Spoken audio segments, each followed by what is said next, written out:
其实每个孩子都会生病，这是小朋友成长中的烦恼，没有哪个孩子不生病就长大的。这个呢，生病实际上对孩子来说，并不是说生病就是天塌下来或者很大的坏事。实际上，我们通过一些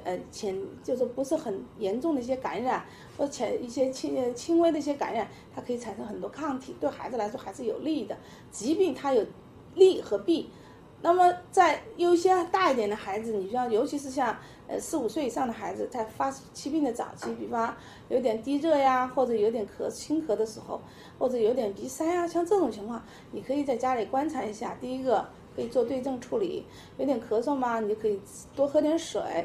吃点相应的止咳的药。如果不影响吃喝的话，我觉得止咳的药还不一定要那么着急的用上去，因为咳嗽对孩子来说，它也是一种保护性的反射，对孩子来说它还是有利的。如果咳得很